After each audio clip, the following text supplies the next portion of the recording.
Bonjour à tous et bienvenue dans Afrique Hebdo. Au sommaire, cette semaine, la prise en charge des grossesses précoces au Togo. Environ 5000 cas sont recensés par an en milieu scolaire. Reportage à Bichabé où un comité villageois sensibilise sur cette question et participe à la prise en charge des jeunes filles mères. Adjata Camara, une Ivoirienne fascinée par les pourritures d'igname, la chercheuse a développé un biopesticide qui permet de mieux préserver les récoltes du tubercule. Poulet yassa au wasabi, sushi de banane plantain ou encore bœuf tataki au bissap. Ils fusionnent les cuisines d'Afrique et d'Asie. Les créateurs de Savane et Mousson, Aïssata Fané et Julien Douane sont nos invités. Selon l'Organisation mondiale de la santé, l'Afrique subsaharienne affiche le nombre le plus élevé de grossesses chez les adolescentes, avec plus de 6 millions de naissances annuelles. Au Togo, leur nombre n'a cessé d'augmenter ces 2 dernières années, d'après une enquête menée par la direction de la planification de l'éducation. À Bichabé, des habitants tentent d'endiguer le phénomène. Sensibilisation, distribution de contraceptifs gratuits, prise en charge financière et accompagnement. Ce comité villageois veut mettre fin aux grossesses avant 18 ans. Voyez ce reportage de nos correspondants Emmanuel Sodji et Raphaël Ntalé. Dans cette zone reculée du nord-ouest du Togo, à Bichabé, près de 15 mineurs sont tombés enceintes en 2022. On est venu pour causer entre nous. On a appris, tu es enceinte. On est venu pour voir aujourd'hui vraiment si c'était vrai. Oui, c'était vrai. Cette fille de 15 ans en classe de 6e est interrogée par un comité villageois chargé de déceler les grossesses précoces. Ce comité est mis en place pour protéger les jeunes filles, pour que leur famille ne les abandonne pas, de deux, que la famille de leurs petits amis, en cas de grossesse, ne les abandonne pas aussi financièrement. Son petit ami et ses parents refusent de reconnaître l'enfant. Le comité fera donc pression sur la famille pour qu'elle remplisse ses obligations financières. Ils seront obligés de gérer la grossesse de la fille. Face au mépris de la communauté, certaines filles abandonnées tentent à leur risque et péril un avortement clandestin, la loi togolaise n'autorisant l'avortement qu'en cas de viol. Des parents ont commencé à ne plus mettre leur fille à l'école par peur qu'elle ne tombe enceinte. C'est ce qui nous a poussé à mettre en place ce processus d'accompagnement au sein du village. Dans ce processus d'accompagnement, il y a également l'association des filles mères qui sensibilise les mineurs. On leur parle du port du préservatif, de l'abstinence, mais aussi des conséquences de la déscolarisation. Au cas où ça arrive, il faut te diriger vers le centre de santé et tu vas suivre les consultations prénatales et après l'accouchement, tu vas continuer les études. En famille, le sexe est un sujet tabou. Le comité villageois a donc mis en place ce club de jeunes, lequel organise des discussions et distribue ponctuellement des préservatifs lors du marché. À l'hôpital, avant de prendre les préservatifs, on enregistre les dons de ceux qui prennent. Donc, juste à cause de ça, les jeunes ils ont la honte d'aller là-bas. Le village de Bichabé souhaite mettre fin aux grossesses avant 18 ans. Au Togo, selon les pouvoirs publics, en 2021, ce sont plus de 5000 cas de grossesse non désirées signalés en milieu scolaire. Et une fille sur 3 a abandonné l'école. Partons maintenant en Côte d'Ivoire à la rencontre d'Adjata Camara, une jeune scientifique. Elle a mis au point un biopesticide qui permet de conserver l'igname pendant 2 à 3 mois au lieu de 2 semaines habituellement. Une découverte qui lui a valu d'être récompensée par le prix de l'UNESCO et de la Fondation L'Oréal pour les femmes et la science. Son portrait par Ange Nomeyo, Sophie Lamotte et Sadia Manjo. Adjata Camara passe ses journées à traquer la moisissure. Elle parcourt ce champ à la recherche d'ignames abîmés. On a une taille qui a été faite ici, déjà lors de la récolte. Et on a aussi des petites ouvertures qui sont là, qui ont été faites déjà lorsque l'igname était en terre. Et ces petites ouvertures-là sont des portes d'entrée, des champignons. On aura certainement des pourritures. Doctorante en agriculture durable, la jeune Ivoirienne de 26 ans a trouvé la solution idéale pour lutter contre ces pourritures.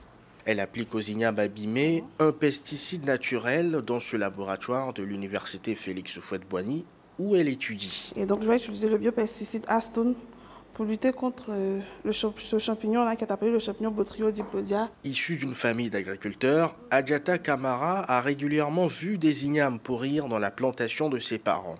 Elle a donc eu l'idée de développer ce pesticide en utilisant des produits naturels. On va dire déjà c'est un biopesticide qui est fait à base d'extrait de plantes. Et déjà au village, nos parents qui l'utilisaient déjà comme répulsif pour les insectes et autres. Et les résultats sont bénéfiques sur le terrain.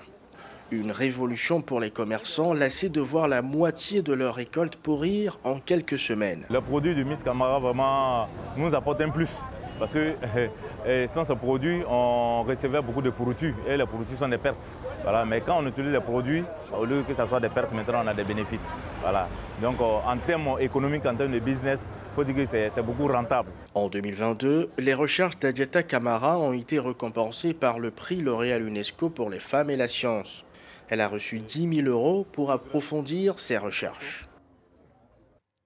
C'est une aventure gustative entre deux continents aux saveurs innombrables que proposent nos invités cette semaine. La rencontre dans l'assiette entre l'Afrique et l'Asie.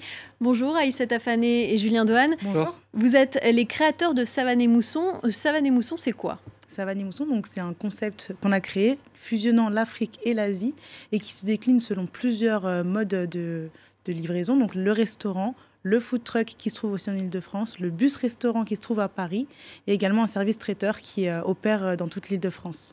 Et tout a commencé avec une rencontre, la vôtre. C'est ça. Alors, du coup, en fait, avec Aïssata, on s'est rencontrés à l'école. On était tous les deux à l'EM Lyon. Et en fait, pour valider notre diplôme, on avait dû faire valider une période à l'international. Et le hasard a fait que Aïssata est partie en stage en Asie, à Singapour. Et moi, je suis parti en mission humanitaire au Sénégal. Et du coup, on était chacun en fait dans le continent de l'autre. Vous avez fait un voyage inversé. Voilà, on a fait le voyage inversé. Et quand on est revenu en France, on avait fait le même constat. En fait, il y a énormément d'ingrédients qui sont communs aux cuisines d'Afrique et d'Asie. Et on s'est dit que ces ingrédients communs pourraient être une passerelle pour créer des nouvelles recettes et du coup créer tout un univers autour de ça. Oui, il y a par exemple le manioc, le gingembre. C'est ça, il y a plusieurs ingrédients communs. On pense par exemple au manioc, à la fleur d'hibiscus, au tamarin, à la banane plantain, au gingembre, mais aussi et surtout la base commune sur laquelle on s'est vraiment amusé, c'est vraiment le riz, parce que c'est vraiment la base des cuisines d'Afrique et d'Asie. Et c'est de là qu'on est parti et qu'on a décliné pas mal de petites recettes. Est-ce que vous pouvez me parler de certaines de vos recettes emblématiques ? Alors oui, bien sûr, on a par exemple le tataki de bœuf au bissap. Du coup, le tataki, c'est une méthode de cuisine qui est inspirée de la cuisine japonaise. En fait, on va cuire, faire une croûte autour et laisser crue la viande à l'intérieur. On fait mariner ça avec du bissap, du coup, qui est beaucoup consommé en Afrique. Et du coup, ça vient parfumer la marinade et la viande. On a aussi le bao, les guabao, qu'on a fait avec du poulet gingembre miel, de la banane plantain et une sauce arachide miel ou mayonnaise épicée. Après, sur le restaurant, on a une autre carte où là, on va revisiter les California Rolls, les sushis en fait. Là, par exemple, un peu de la finger food plutôt. C'est ça. Par exemple, là, on a des California Rolls au poulet yassa avec du wasabi, parce qu'en fait, le yassa, c'est fait avec de la moutarde. Du coup, le wasabi ressemble à la moutarde et du coup, ça fait une belle fusion.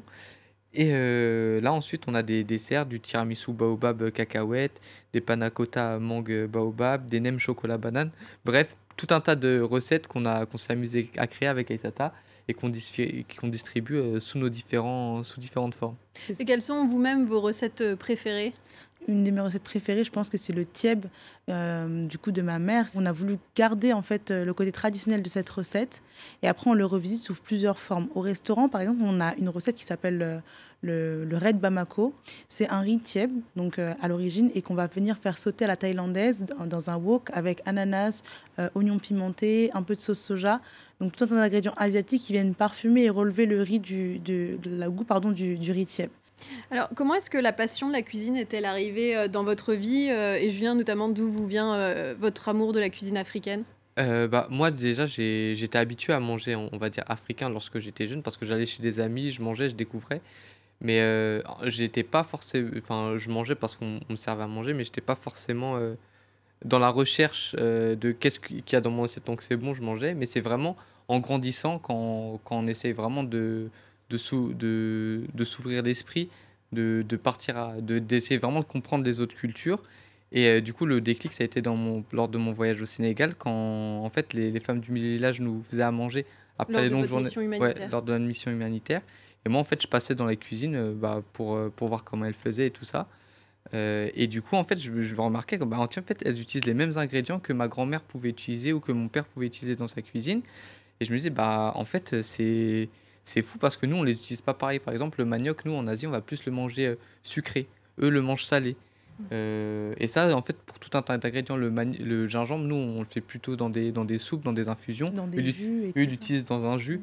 Et du coup, j'ai trouvé ça drôle. Et quand j'en ai parlé à Aissata, à mon retour en France, elle avait fait le même constat en Asie. Et du coup, là, on s'est dit, il faut qu'on fasse un truc. C'est donc comme ça qu'est né Savane et Mousson, et je le rappelle, voilà des très bonnes recettes qu'on peut retrouver dans ce beau livre que vous publiez aux éditions Larousse. C'est donc une aventure culinaire, mais aussi une aventure entrepreneuriale. Vous venez d'ailleurs de lancer des vidéos de coaching sur votre chaîne YouTube. Quels sont vos conseils à ceux qui nous regardent et qui ont peut-être envie de se lancer également ?